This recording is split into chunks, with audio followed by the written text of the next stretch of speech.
Hello అండి, అందరికీ నమస్కారం.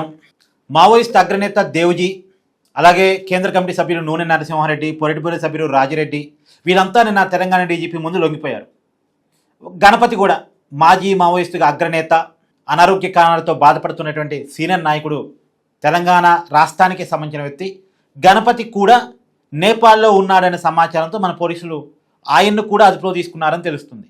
ఇక దాదాపుగా మావోయిస్టులు క్లోజ్, మొత్తం మావోయిస్టు అగ్రనాయకత్వం అంతా లొంగిపోయింది. మేబీ ఎవరో ఒక పొలిటిబ్యూరో సభ్యుడు ఉన్నారు అంటున్నారు. అతను కూడా ఉన్నాడా, లేదు ఇతర దేశాలకి ఏమన్నా అంటే శ్రీలంకో ఇక్కడ నేపాలో వెళ్ళిపోయాడా అనేది తెలియదు. సరే, మొత్తానికి దాదాపుగా 99% మావోయిస్ట్ పార్టీ నాయకులంతా కూడా, మావోయిస్ట్ పార్టీ క్యాడర్ అంతా కూడా లొంగిపోయింది, లేదంటే చనిపోయింది ఎన్కౌంటర్లలో. ఇక మావోయిజం అనేది క్లోజ్. మావోయిజం క్లోజ్ కాదు, మావోయిస్ట్ పార్టీ ఆఫ్ ఇండియా ఏదైతే నక్సలైట్ పార్టీ ఉందో, తుపాకులు పట్టుకొని రాజ్యాధికారాన్ని సంపాదిస్తాం, తుపాకులు పట్టుకొని సోషలిజాన్ని సాధిస్తాం, తుపాకులు పట్టుకొని అసమానత లేని సమాజాన్ని క్రియేట్ చేస్తామని ఆలోచనతో వెళ్ళిన వాళ్ళు ఉన్నారో వాళ్ళ చాప్టర్ క్లోజ్ అయింది. మావోయిజమో సోషలిజమో కమ్యూనిజమో క్లోజ్ కాదు, ఎర్ర జెండా క్లోజ్ కాదు. అయితే అసలు మావోయిస్ట్ పార్టీ కూడా క్లోజ్ అయిందా అంటే ఇక్కడ కూడా ఇంకో విషయాన్ని ఆలోచించుకోవాలి. ఇప్పటికైతే నిజంగా క్లోజ్, ఎందుకంటే ఈ వ్యవస్థను తట్టుకొని మావోయిజం అని నిలబడే పరిస్థితి కూడా లేదు. టెక్నాలజీ పెరిగింది, ప్రభుత్వ వ్యవస్థలకి బలం పెరిగింది, నట్టడివిలోకి వాళ్ళు వచ్చి కూర్చోగలిగే పరిస్థితి వచ్చింది.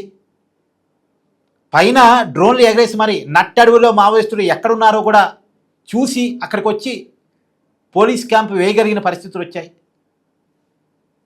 సో మావోయిస్టులు ఇక దాక్కోవటానికి, తమ కార్యాచరణ నడిపించడానికి అవకాశం లేని పరిస్థితులు వచ్చాయి. కాబట్టి ఇక మావోయిస్టం ఇప్పటికైతే తాత్కాలికంగా క్లోజ్ అయ్యి, కానీ పూర్తి స్థాయిలో క్లోజ్ కావటం అంటే, అమిత్ షా గారు ప్రకటించిన ఆపరేషన్ కగారు సక్సెస్ కావటం అంటే అర్థం ఏంటి? మావోయిస్ట్ పార్టీ క్లోజ్ అయింది కాబట్టి ఆపరేషన్ కగారు సక్సెస్ అనుకుందామా? నేనైతే అనుకోను. ఎప్పుడు ఆపరేషన్ కాగారు సక్సెస్ అయినట్టు, మావోయిజం అనేది పూర్తిగా లేనట్టు అంటే ఎప్పుడైతే సమాజంలో వివక్ష ఉండదో, ఎక్కడైతే సమాజంలో అసమానతలు ఉండవో, ఎప్పుడైతే సమాజంలో అవకాశాలు అందరికీ అందుబాటులో ఉంటాయో ఆ రోజు మాత్రమే మావోయిజం పూర్తిగా క్లోజ్ అవుతుంది. మళ్ళా సమాజంలో వివక్ష నడిస్తే, మళ్ళా సమాజంలో నియంతృత్వం నడిస్తే, పేదవాడి మీద పెద్దవాడి పెత్తనం నడిచినంత కాలం తిరుగుబాటు వస్తూనే ఉంటుంది ఏదో ఒక రూపంలో. ఈ రూపంలో కాకపోవచ్చు, మావోయిస్ట్ పార్టీ దానికి వేదిక కాకపోవచ్చు, కానీ తిరుగుబాటు వస్తూనే ఉంటుంది కదా. ఆ తిరుగుబాటు రౌడీల చేతుల్లోకి, గుండాల చేతుల్లోకి, లేదు అప్రజాస్వామిక శక్తుల్లోకి, అసాంఘిక శక్తుల్లోకి పోకుండా ఉంటే చాలు, తిరుగుబాటు వస్తూనే ఉంటుంది. ఇప్పుడు అంతెందుకండి, ఖమ్మంలో 600 ఇళ్ళు కూర్చేశారు అన్యాయంగా, దుర్మార్గంగా. ప్రజలిచ్చిన ప్రభుత్వ పెత్తనాన్ని ఉపయోగించుకొని, రాజ్యాధికారాన్ని ఉపయోగించుకొని 600 కుటుంబాన్ని రోడ్డును పడేస్తారు, ఈడ్చి అవతల పడేశారు పేదోళ్ళని. ఇలా వాళ్ళలో ప్రభుత్వమే తిరుగుబాటు రాదని గ్యారంటీ ఏంటి? గాంధీ విగ్రహం పెట్టడం కోసం 450 ఇళ్ళు కట్టుకున్నటువంటి అపార్ట్మెంట్ కూల్చేస్తారట. ఒక్కొక్క అపార్ట్మెంట్ విలువ 1.5 కోటి. ఆ 450 కుటుంబాలు ప్రభుత్వం మీద తిరగబడవని గ్యారంటీ ఏంది? ఎప్పుడైతే సామాన్యుడికి అన్యాయం జరుగుతూనే ఉంటుందో, సామాన్యుడికి ఎవడు సమాధానం చెప్పకుండా సామాన్యుని చీఫ్గా చూస్తాడో, సామాన్యుని పట్టించుకోవడం మానేస్తారో, అవకాశాలు ఇవ్వకుండా ఉన్నదంతా దోచుకొని తినే వాళ్ళే తయారవుతారో,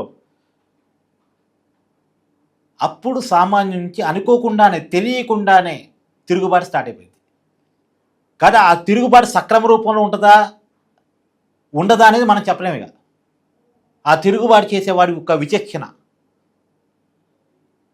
వాడి మీద ఆధారపడి ఉంటుంది. లేదు వాడికి ఆశ్రయం కల్పించేవాడు, వేదిక కల్పించేవాడు ఉంటాడు కదా, వాడు వాడిని వేరేగా ఉపయోగించుకుంటే చెప్పలేము. అసహనం మావోయిజంగా మారచ్చు, అసహనం ఉగ్రవాదంగా కూడా మారచ్చు. ఈ ఉగ్రవాదంలోకి పోయేవాడు, తీవ్రవాదంలోకి పోయేవాడు, ఇటు మావోయిజంలోకి పోయేవాడు, నక్సలిజంలోకి పోయేవాడు అంతా ఎక్కువ మంది అసహనం, వ్యవస్థ మీద ఏదో ఒక కోపంతో అన్యాయానికి గురై, ఈ వ్యవస్థ నాకొద్దు, ఈ వ్యవస్థ ఇలా ఉండకూడదు, నాకు అన్యాయం చేసిన వ్యవస్థ నేను బుద్ధి చెప్పాలనుకునేవాడే. ఆ బుద్ధి చెప్పాలనుకుని పోయేవాడు ఏ మార్గంలో పోతాడు, వాళ్ళ చేతిలో పడ్డాడంటే నాశనం. వాళ్ళ చేతిలో, ఉగ్రవాదుల చేతిలో, తీవ్రవాదుల చేతిలో పడ్డాడంటే నాశనం. కాబట్టి ఆ పరిస్థితుల్లోకి మన వ్యవస్థ వెళ్లకుండా కాపాడాల్సిన బాధ్యత ప్రభుత్వాలది.